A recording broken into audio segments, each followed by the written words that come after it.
अस्सलाम वालेकुम स्टूडेंट्स। मैं हूं अली हमज़ा, आप लोगों का फ़िज़िक्स टीचर। आज का हमारा जो टॉपिक है वो फर्स्ट ईयर का चैप्टर नंबर 9 का Young's double slit experiment topic है, जिसको हम लोग आज डिस्कस करेंगे। सबसे पहले आप लोगों को मैं बताता जाऊं, जैसे कि प्रीवियस लेक्चर्स में आप लोगों से ये बात मैंने डिस्कस की थी कि न्यूटन के अकॉर्डिंग जो लाइट है इट हैज़ पार्टिकल नेचर्स, लेकिन यंग ने आके ये चीज़ कंफर्म की कि जो लाइट है इसकी वेव नेचर है। ठीक है, लेकिन ये भी बात बिल्कुल कंफर्म नहीं है कि इसकी ऑलवेज वेव नेचर होगी। बेसिकली जो हमारे पास लाइट है इसकी डुअल नेचर है, जिसकी कंफर्मेशन हमें आगे डी ब्रोकली ने प्रोवाइड की थी। लेकिन फिल वक्त according to Young's double slit experiment it is confirm that light also has wave nature. ठीक है, लेक्चर फ्लो में हम लोग क्या कुछ डिस्कस करेंगे। सबसे पहले हम लोग पाथ डिफरेंस कैलकुलेट करेंगे, फिर हम लोग distance of bright and dark fringe from central bright fringe calculate करेंगे, फिर हम लोग कैलकुलेट करेंगे distance between to conjunctive bright fringes and to conjunctive dark fringes. इस ऑपरेटर्स को थोड़ा सा मैं एक्सप्लेन कर दूं आप लोगों के सामने।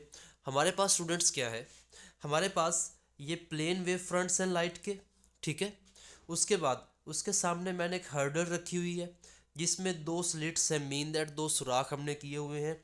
इन्हीं दो सुराखों की वजह से हम लोगों ने आज का जो टॉपिक है उसको क्या नाम दिया है, डबल स्लिट। ठीक है स्टूडेंट्स, उसके बाद आप लोगों को पता है जब ये प्लेन वेव फ्रंट्स इन दोनों में से गुजरेंगे, as you know that according to Young's light has wave nature, तो ये क्या करेगी, ये डायफ्रैक्शन करेगी, it will bend around obstacles.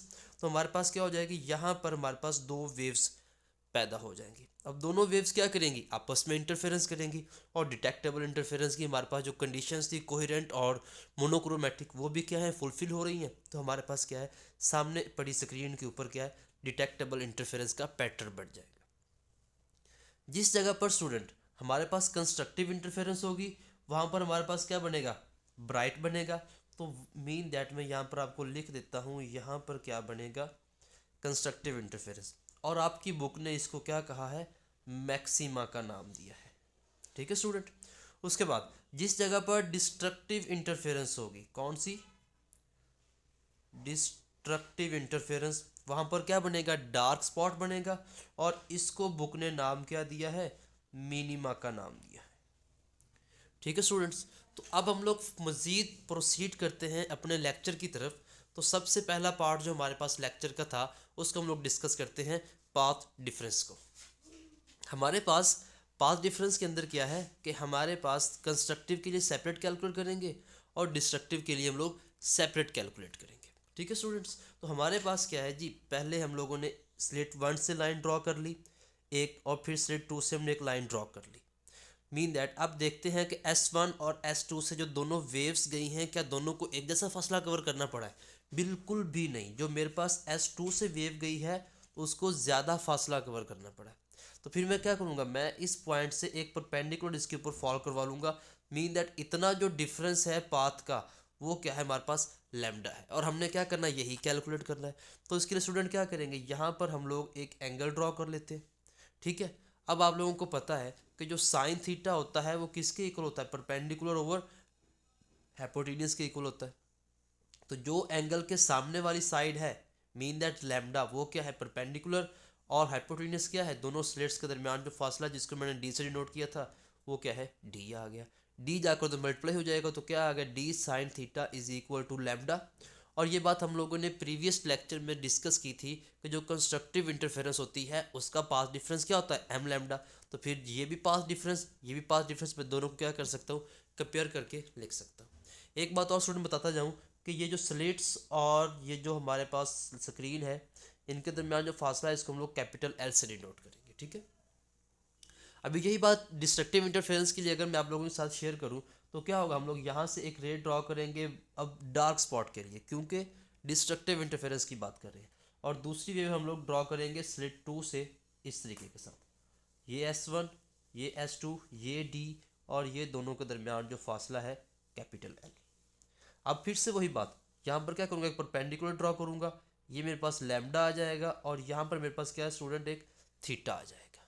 ठीक है, और फिर से वही फार्मूला, साइन थीटा किसके equal, perpendicular over hypotenuse, angle के सामने वाला परपेंडिकुलर लैम्डा आ गया। हाइपोटेन्यूज क्या है, डिस्प्लेसमेंट है, डी से डिनोट किया, सॉरी डिस्प्लेसमेंट नहीं, डी से डिनोट किया हमने इसको, तो मेरे पास क्या आ गया, डी जाके तो मल्टीप्लाई हो जाएगा, d sine theta is equal to lambda. और डिस्ट्रक्टिव इंटरफेरेंस के लिए क्या था, m+1/2 लैम्डा, तो मैंने क्या किया यहाँ पर उसी के साथ इसको कंपेयर कर लिया। अब जो हमारे लेक्चर का दूसरा पार्ट है उसकी तरफ चलते हैं जी। ठीक है स्टूडेंट्स, तो वो हमारे पास है distance of bright and dark fringe from central bright fringe. Mean that अब हम लोगों ने कैलकुलेट करना है कि जो डार्क है ये सेंटर तो हमारे पास क्या बनेगा, ऑलवेज ब्राइट बनेगा। ठीक है स्टूडेंट, ये ब्राइट बनेगा। अब हमें देखना है कि जो डार्क और ब्राइट है उसका कितना फासला है। पहले हम लोग कैलकुलेट कर लेते हैं ब्राइट के लिए। किसके लिए स्टूडेंट, ब्राइट के लिए कैलकुलेट कर लेते हैं। तो ब्राइट के लिए कैलकुलेट किया तो क्या, यहाँ से फिर हम लोग दूसरी लाइन ड्रॉ कर लेंगे यहाँ तक। हमें बेसिकली ये वाला फासला चाहिए जिसको हम लोग डिनोट करते हैं y के साथ। यहाँ से लेकर यहाँ तक इसको हमने डिनोट कर लिया y के साथ।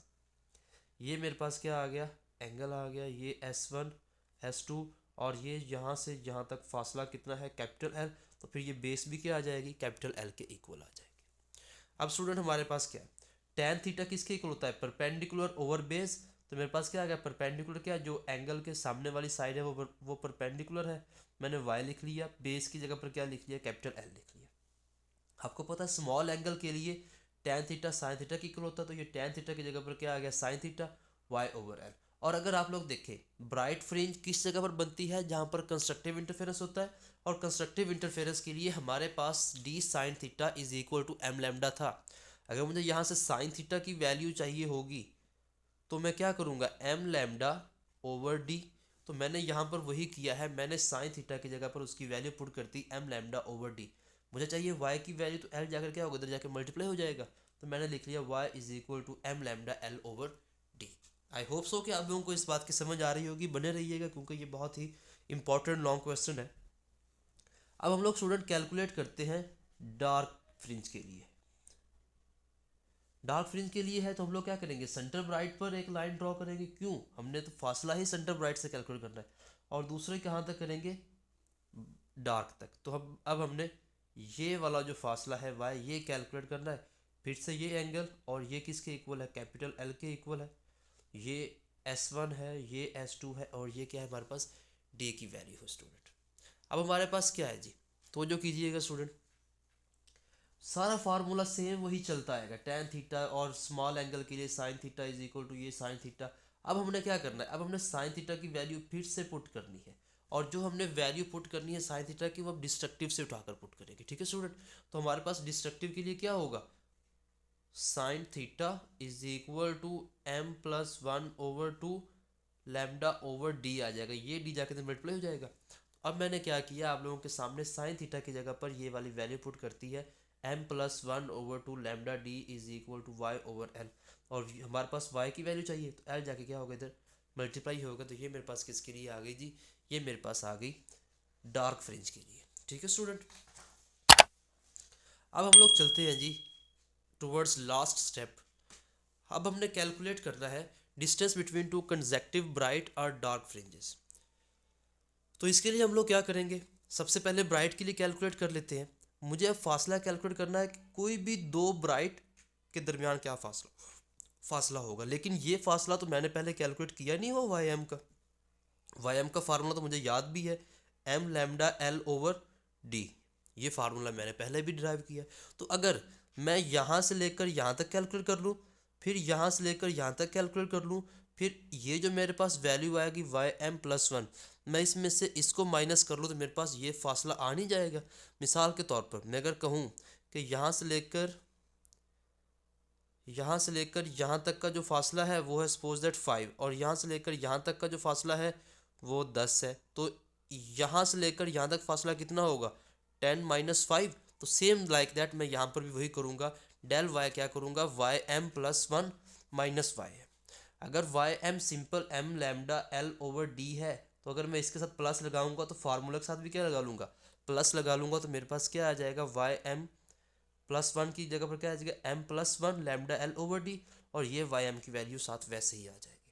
मैंने इसको इसके साथ भी मल्टीप्लाई कर दिया, 1 के साथ भी मल्टीप्लाई कर लिया, ये वैसे ही आ गया, माइनस के साथ प्लस कैंसिल आउट हो गया, तो मेरे पास distance between two bright fringes क्या आ गया, लैम्डा एल ओवर डी आ गया। ऐसे ही डार्क के लिए हम लोग करेंगे Y M plus one minus Y M.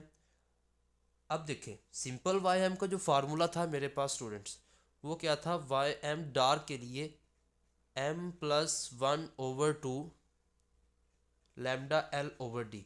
अगर मैं इसको इस एम के साथ वन ऐड करता हूँ तो इस एम के साथ भी मुझे वन ऐड करना पड़ेगा। मैंने कर लिया एम प्लस वन प्लस ये फार्मूले वाला मैंने वैसे ही लिखा रहने दिया lambda L over D. Same like that मैंने वाई एम प्लस वन की ये वैल्यू यहाँ पर पुट कर दी है और ये वाई एम की ये वैल्यू जो पहले कैलकुलेट की थी हमने यहाँ पर पुट कर दी है।